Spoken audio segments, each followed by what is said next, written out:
नमस्कार। नमस्कार। आज हम पढ़ेंगे मैकेनिकल ऑटोमोबाइल का subject processes in manufacturing MA 0302। अब तक हमने इस चैप्टर के अंदर सब्जेक्ट के अंदर चैप्टर पढ़ा मेटल फॉर्मिंग प्रोसेसेस, और उसमें हमने उसके बारे में डिस्कशन किया कि किसे मेटल फॉर्मिंग प्रोसेस कहा जाता है, उसमें क्या क्या कौन कौन से फोर्सेस लगते हैं, किस प्रकार से उसमें यील्डिंग होती है, ये हमने अब तक डिस्कस किया है। आगे हम उनके जो प्रोसेसेस हैं उनको डिस्कस करेंगे, जैसे फोर्जिंग, एक्सट्रूजन, ड्राइंग। ठीक है, तो कंटिन्यू करते हुए देखिए, ये हम पढ़ चुके हैं metal forming, stress sheet metal forming, yield stress, high ductility, ये भी बताया था मैंने आपको लास्ट लेक्चर में। Basic type of deformation processes बताया था, बल्क डिफॉर्मेशन और sheet metal deformation. Area to volume ratio जब लो होता है तो बल्क डिफॉर्मेशन कहा जाता है। ये प्रोसेसेस हैं फोर्जिंग के, ये हम डिस्कस कर चुके हैं लास्ट लेक्चर में। आज हम उसके टेम्परेचर स्ट्रेसेस के बारे में पढ़ेंगे। टेम्परेचर इन मेटल फॉर्मिंग, यहाँ से हम आगे कंटिन्यू करते हुए आज फोर्जिंग पढ़ेंगे। देखिए, जैसा कि लिखा हुआ है, any deformation operation can be accomplished with lower forces and power at elevated temperature. यानी किसी भी मेटल का जब हम टेम्परेचर हाई कर देंगे, ठीक है, तो उसके जो फोर्सेस हैं, उसके ऊपर जो हमें फोर्सेस लगाने हैं, उसकी शेप्स को कन्वर्ट करने के लिए वो हमारे लोअर हो जाएंगे। उसका एक रीज़न होता है कि जब हम टेम्परेचर राइज़ करते हैं तो ग्रेन्स के बीच में जो इंटरलिंकिंग बॉन्ड्स होते हैं वो जो है, उनकी स्ट्रेंथ जो है वो कम हो जाती है। इसलिए आप देखेंगे कि जहाँ भी मेटल फॉर्मिंग के अंदर मोस्टली आप देखेंगे तो फोर्जिंग के केस में जो एक्चुअली ओपन होती है तो उसमें दिखता है सारा, तो वो उसको क्या करता है, रेड हार्डनेस पे ले जाता है, देन आफ्टर उसके ऊपर फोर्सेस लगाता है। तो इसका मतलब, परंतु जब वो वापस ठंडी हो जाती है, जब रेड नहीं रहती है, तो उसको फोर्सेस एक्स्ट्रा लगाने पड़ते हैं। इसलिए वो वापस क्या करते हैं, उन्हें वापस उनको टेम्परेचराइज करते हैं और मेटल को रेड करते हैं और फिर उसके ऊपर फोर्सेस लगाते हैं। ठीक है, तो इसका मतलब क्या है कि जब टेम्परेचर राइज कर देंगे तो उसके ग्रेन्स के बीच में इंटरलॉकिंग जो बॉन्ड्स हैं वो जो है वो कमज़ोर पड़ जाते हैं और हमें फोर्सेस जो है वो कम लगाने पड़ते हैं। ठीक है, 3 टेम्परेचर रेंजेस होती हैं। नॉर्मली हम जो वर्किंग करते हैं मेटल फॉर्मिंग के अंदर वो 3 टाइप की होती है, कोल्ड वर्किंग, वार्म वर्किंग और हॉट वर्किंग।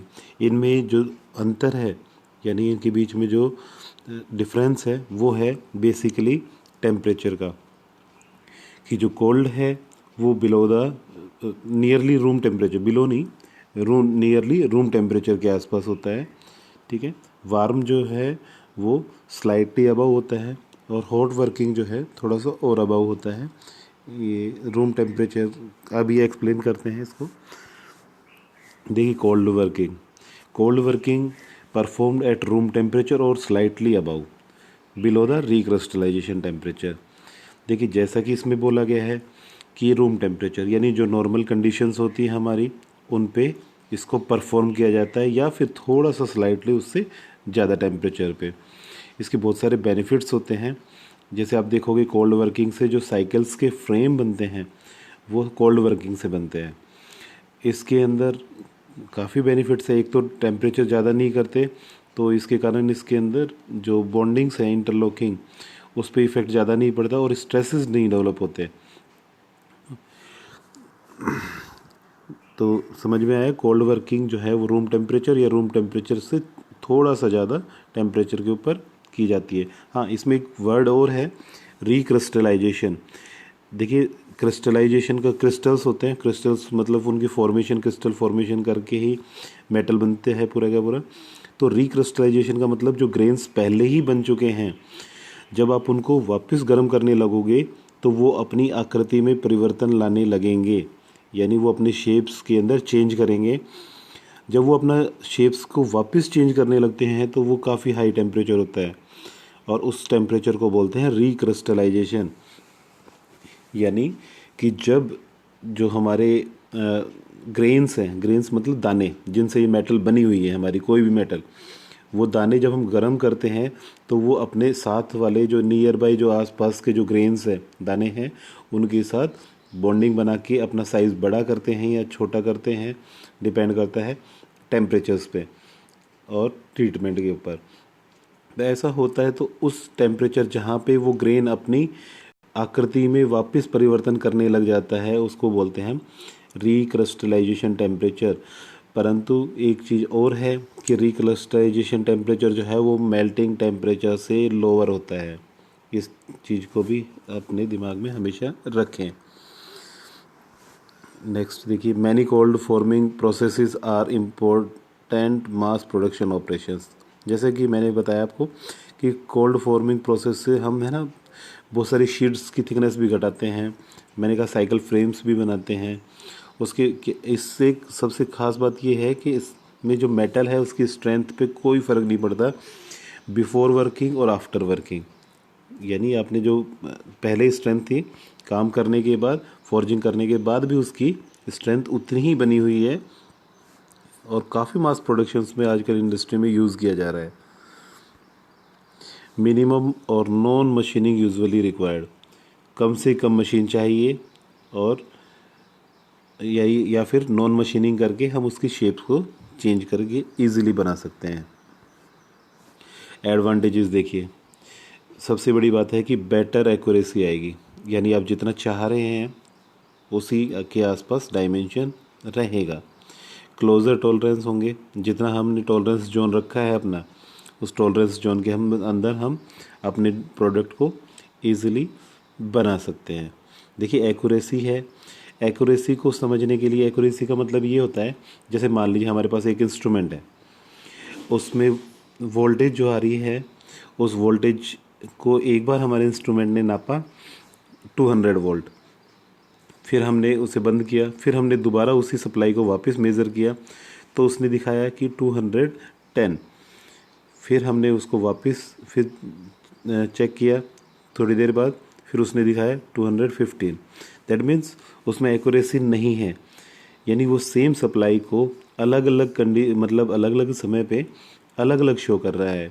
इसका मतलब ये है कि हमें, और एक इंस्ट्रूमेंट ऐसा है जिसे हमने अभी स्टार्ट किया, उसने हमें वोल्टेज चेक किया तो 200 वोल्ट दिखाया, 1 घंटे बाद फिर चेक किया फिर भी उसने उसी वोल्टेज को 200 वोल्ट दिखाया, और उसके फिर कुछ दिन मतलब 4 घंटे बाद 5 घंटे बाद फिर चेक किया फिर उसने 200 वोल्ट दिखाया।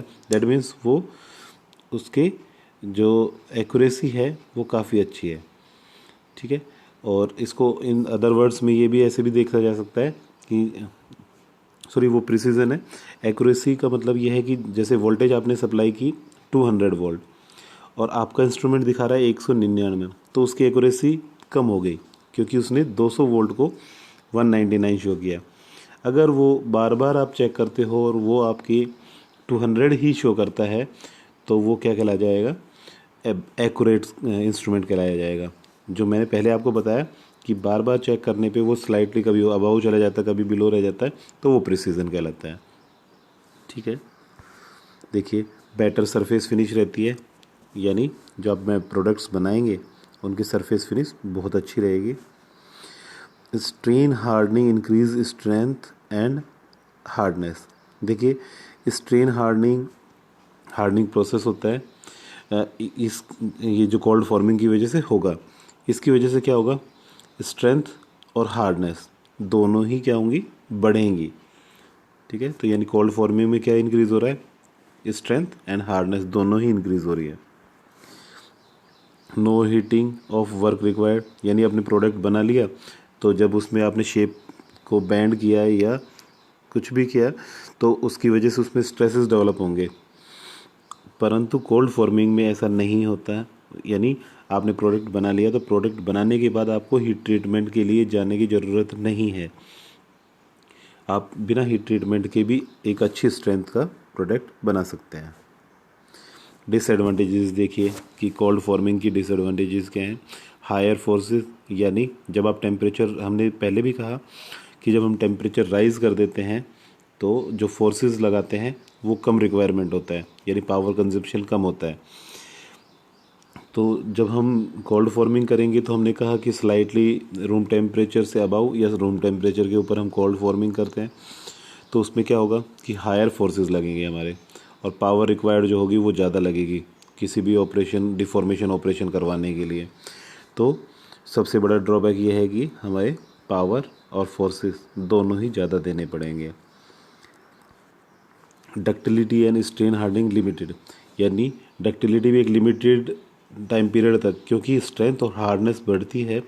जब हार्डनेस बढ़ेगी तो डक्टिलिटी डिक्रीज होगी, ठीक है।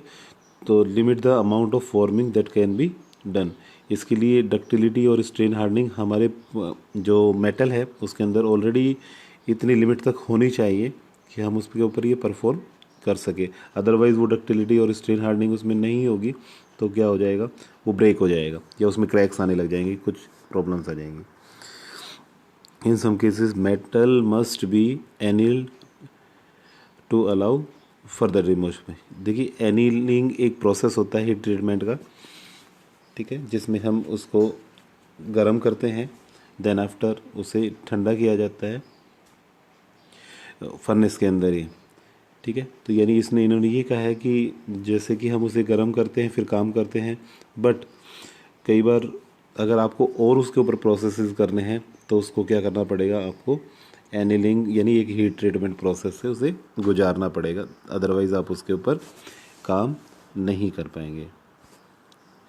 इन other cases metal is simply not ductile enough to be, हाँ कई बार ऐसा भी होता है कि नॉट डक्टाइल इनफ है, वो इतना डक्टाइल नहीं है, बट फिर भी कोल्ड वर्किंग की जा सकती है उसके ऊपर। अब आता है हॉट वर्किंग। एक वार्म वर्किंग होती है जिसके अंदर मेल्टिंग पॉइंट जो होता है यानी 0.3 TM मेल्टिंग पॉइंट के आसपास, यानी 30% ऑफ मेल्टिंग पॉइंट जितना होता है, यानी अगर 1000 मेल्टिंग पॉइंट है तो 300 के आसपास जो होगी वो होगी वार्म वर्किंग, ठीक है। अब देखते हैं हॉट वर्किंग। जैसा कि लिखा हुआ है deformation at temperatures above the recrystallization temperature, यानी अब ये बात करने लग गए हैं रिक्रिस्टलाइजेशन टेम्परेचर, यानी इतना गर्म कर दो कि जो ग्रेन्स हैं वो अपनी आकृति में परिवर्तन लाने लगे, उसको बोलते हैं हॉट वर्किंग। रिक्रिस्टलाइजेशन टेम्परेचर क्या होता है, अबाउट 1/2 यानी आधा होता है मेल्टिंग पॉइंट के, यानी लगभग 0.6 TM, यानी अगर मेल्टिंग होती है 1000 पे तो 600 डिग्री सेल्सियस के ऊपर क्या होगा, उसका रिक्रिस्टलाइजेशन टेम्परेचर होगा, ठीक है। जैसा कि हमने बताया कोल्ड वर्किंग जो है वो 0.3 TM के आसपास होती है, यानी मेल्टिंग पॉइंट टेम्परेचर जो है उसका 1000 है तो 300 के ऊपर उसके जो कोल्ड वर्किंग है वो प्रोसेस किया जाएगा। वार्म वर्किंग 0.4 to 0.5 होती है, और हॉट वर्किंग जो है वो लगभग 0.6 इंटू जो उसका मेल्टिंग पॉइंट टेम्परेचर है उसके आसपास होती है, ठीक है। Metal continues to soften at as temperature increase, हमने वो पहले ही कह चुके हैं कि जब टेम्परेचर राइज करेंगे तो उनके ऊपर जो फोर्सेस हैं वो हमें कम लगाने पड़ेंगे, यानी मटेरियल जो है वो सॉफ्ट होने लग जाएगा और हम उसके ऊपर इजीली अपना प्रोसेस कर सकते हैं। देखिए एडवांटेजेस क्या होते हैं, work part shape can be significantly Altered, जैसी भी हम शेप्स चाहते हैं इजीली वो अवेलेबल हो जाती है हमें। Lower forces and power required, हमने कहा तो पहले भी कि टेम्परेचर राइज कर रहे हैं तो हमारी पावर और फोर्सेस दोनों ही हमें कम लगाने पड़ेंगे। Metal that usually fracture in cold working can be hot form, ऐसे कई मटेरियल्स होते हैं जिनको कोल्ड फॉर्मिंग से आप बनाते हैं तो उसमें क्रैक्स पड़ने लग जाते हैं, यानी उनमें कोई डिफेक्ट आने लग जाते हैं, परंतु अगर आप उसे हॉट वर्किंग से बनाएंगे तो ईज़िली बना सकते हैं, उसमें कोई क्रैक नहीं आएगा क्योंकि उसे हम अबाउ रिक्रिस्टलाइजेशन टेम्परेचर परफॉर्म करते हैं। Strength properties of product are generally isotropic, यानी आइसोट्रोपिक का मतलब ये है कि जो मैकेनिकल प्रॉपर्टीज़ हैं वो नॉर्मली सभी डायरेक्शंस में क्या हो, सेम हो प्रोडक्ट के, तो उसको बोलते हैं आइसोट्रोपिक। आइसोट्रोपिक समझ में आया कि आइसोट्रोपिक ये है कि हमारे पास कोई मेटल का कंपोनेंट है, उसमें जो मैकेनिकल प्रॉपर्टीज़ हैं वो पूरे मैकेनिकल उस वर्क पीस के अंदर सभी जगह यूनिफॉर्म है, बराबर बराबर मात्रा में है। ठीक है, ऐसा नहीं है कि एक साइड डक्टिलिटी ज़्यादा है दूसरी साइड कम है, नहीं। आइसोट्रोपिक है, दैट मीन्स उसके अंदर यूनिफॉर्मली मैकेनिकल प्रॉपर्टीज़ अवेलेबल हैं सारे के अंदर। No work hardening occurs during forming, ना कोई वर्क हार्डनिंग होती है जब हम उसके ऊपर ये वर्क परफॉर्म करते हैं। ठीक है, कोल्ड में ये प्रॉब्लम होती है। डिसएडवांटेज देखिए, अब इसके अंदर उतना डायमेंशनल एक्यूरेसी नहीं आ सकती जितना बल्क फॉर्मिंग की बात कर रहा है। बल्क फॉर्मिंग हमने बात की थी आपसे कि बल्क फॉर्मिंग क्या है, एरिया टू वॉल्यूम रेशियो जब लो हो जाता है तो उसको हम क्या बोलते हैं, बल्क फॉर्मिंग। ठीक है, तो डायमेंशनल एक्यूरेसी क्या हो जाएगी, लोअर हो जाएगी। कोल्ड वर्किंग में डायमेंशनल एक्यूरेसी काफ़ी अच्छी होती है, स्ट्रेंथ डक्टिलिटी भी हाई होती है हॉट फॉर वर्किंग के मुकाबले में। हायर टोटल एनर्जी रिक्वायर्ड, जैसे हमने कहा कि कोल्ड वर्किंग के अंदर हम टेम्परेचर जो है रूम टेम्परेचर के आसपास रखते हैं, तो हमें वहाँ पे पावर कंजप्शन और फोर्सेस जो दोनों ही हैं वो कम लगाने पड़ रहे हैं, नहीं ज़्यादा लगाने पड़ रहे हैं। ठीक है, हायर टोटल एनर्जी रिक्वायर्ड, देखिए आपने पहले प्रोसेसिंग की, देन हीट ट्रीटमेंट किया, और बहुत सारे, यानी आपको कोल्ड में तो इतना नहीं था, इसमें आपको काफ़ी हायर टोटल एनर्जी रिक्वायर्ड होगी, क्योंकि आपको टेम्परेचर काफ़ी हद तक बढ़ाना पड़ेगा, यानी लगभग हाफ करना पड़ेगा मेल्टिंग के, इसलिए आपकी जो टोटल हायर एनर्जी रिक्वायर्ड होगी वो ज़्यादा होगी। हाँ, इसमें एक प्रॉब्लम और आती है कि जब हम गर्म कर देते हैं किसी भी मेटल को तो वो ऑक्सीडेशन स्टार्ट कर देती है इन्वायरमेंट के साथ। जैसा कि आप वेल्डिंग के केस में देख पाओगे कि जब वेल्डिंग की रोड को देखोगे तो उसके ऊपर एक फ्लक्स चढ़ा होगा। वो फ्लक्स क्या करता है, वेल्डिंग करते वक्त हमारा टेम्परेचर काफ़ी हाई हो जाता है, मेटल मेल्ट हो जाता है। मेटल जब मेल्ट हो जाता है तो वो रिएक्शन करने लग जाता है इन्वायरमेंट के अंदर जो ऑक्सीजन है उसके साथ, तो उसको बचाने के लिए उसके ऊपर वो फ्लक्स चढ़ाया जाता है जो रिएक्शन नहीं होने देता। जब हम हॉट वर्किंग करते हैं तो हम गर्म कर देते हैं, और गर्म करते ही जो मेटल है वो एक्टिव हो जाता है और वो रिएक्शन करने के लिए इन्वायरमेंटल ऑक्सीजन के लिए रेडी हो जाता है, जिस कारण उसके ऊपर सरफेस के ऊपर ऑक्सीडेशन फॉर्मेशन होने लग जाती है, स्केलिंग होने लग जाती है, यानी एक अलग से लेयर चढ़ने लग जाती है, जिसके कारण जो सरफेस दिखेगा आपको वो काफ़ी पुअर हो जाएगा।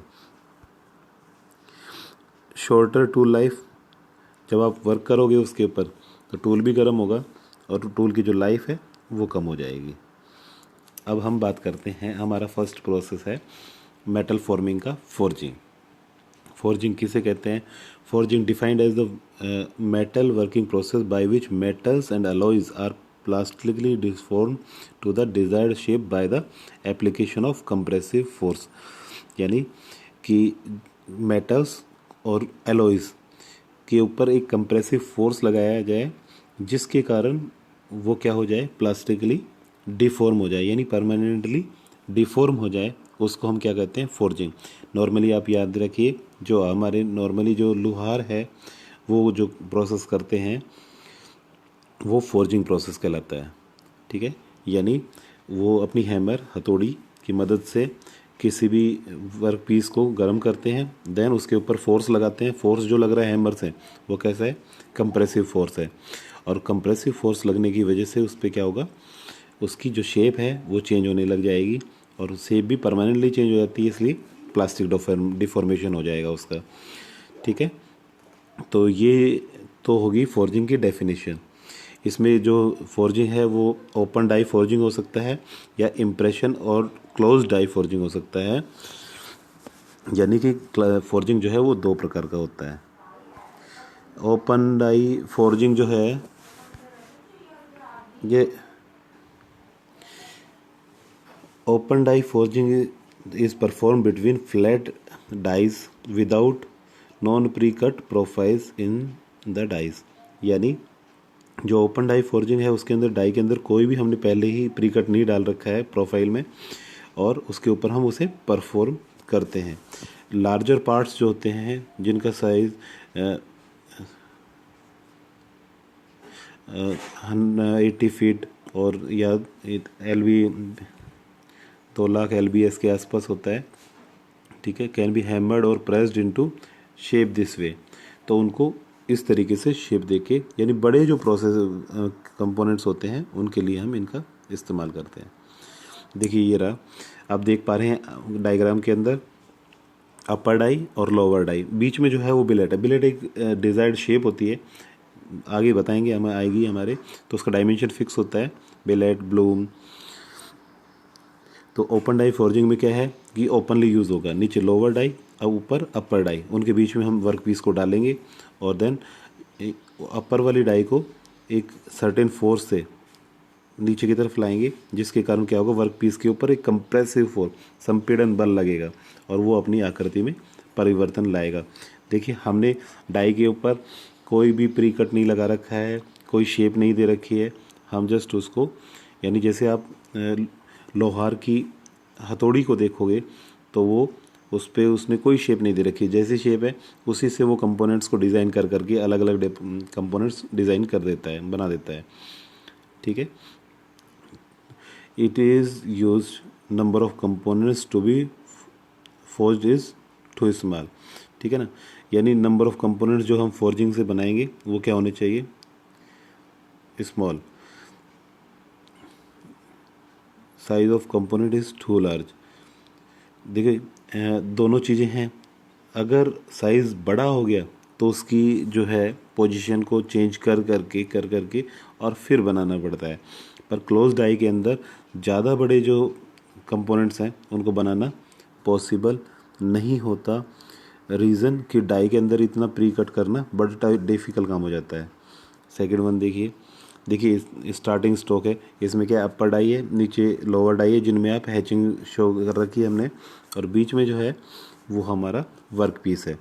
अभी तो हमने फोर्स नहीं लगाया, देखिए फोर्स लगाने पे क्या होगा, इस टाइप का होगा, ठीक है। हमने कंप्रेसिव फोर्स लगाया, उसकी जो हाइट है वो डिक्रीज़ होने लग गई और उसका डायमीटर इंक्रीज़ होने लग गया। देन आफ्टर देखिए और ज़्यादा डिक्रीज़ हुआ और हमारे पास जो डिज़ायर्ड शेप है वो राइट हैंड की तरफ देखिए आपके, और वो बन के आ गई है, ठीक है। तो ये है इम्प्रेशन डाई फॉर्जिंग में क्या होगा, impression die forging matters between two dies that contain a pre cut profile of desired shape. अब क्या होगा, हमारी जो ओपन डाई थी और इम्प्रेशन डाई में ये फ़र्क आ गया कि हमारी जो डाई है इसके अंदर डिज़ायर्ड एक शेप कटी हुई होगी इम्प्रेशन डाई के अंदर, तो इसका मतलब जैसे शेप होगी वैसी वो शेप ले लेगा मेट वर्क पीस जो है।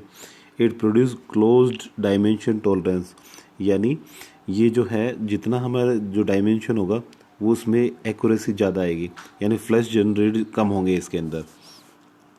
Parts from a few ounces to 60,000 LBS can be made using the process, यानी एक ही डाई से कुछ प्रोडक्ट से लेके और 60,000 LBS तक के प्रोडक्ट्स जो हैं वो बनाए जा सकते हैं। Some of the smaller parts are actually forged cold, ठीक है। जो छोटे प्रोडक्ट्स होते हैं वो एक्चुअली फॉर्जिंग में कोल्ड फॉर्जिंग से बनाए जा सकते हैं, क्योंकि बड़े तो बनाने क्योंकि फोर्सेस ज़्यादा लगाना पड़ता है। Impression die forging process operations, ठीक है।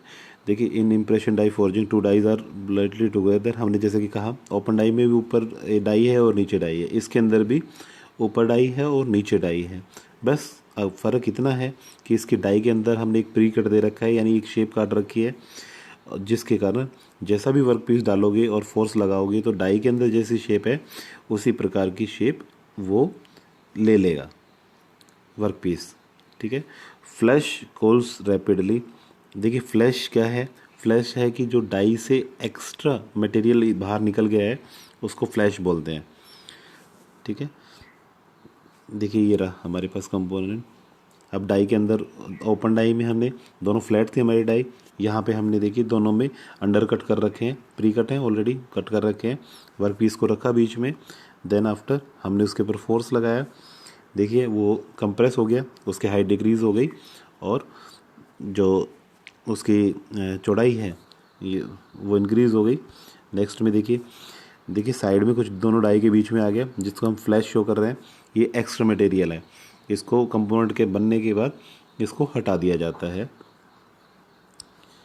देखिए ये एक इंडस्ट्रियल फ़ोटो है जिसके अंदर यूज़ किया जा रहा है वो डाई, वो गर्म है कंपोनेंट, ऊपर से प्रेस है, ये प्रेस कर रहा है, डाई के बीच में जा रहा है, जैसे भी डिज़ायर्ड शेप होगी उसके अंदर वो शेप ले लेगा, और देन हम डाई को ऊपर की तरफ मूव करवा देंगे, अपर डाई को, और कंपोनेंट्स को निकाल लिया जाएगा। नेक्स्ट टाइम हम पढ़ेंगे फोर्जिंग डिफेक्ट्स। Thank you.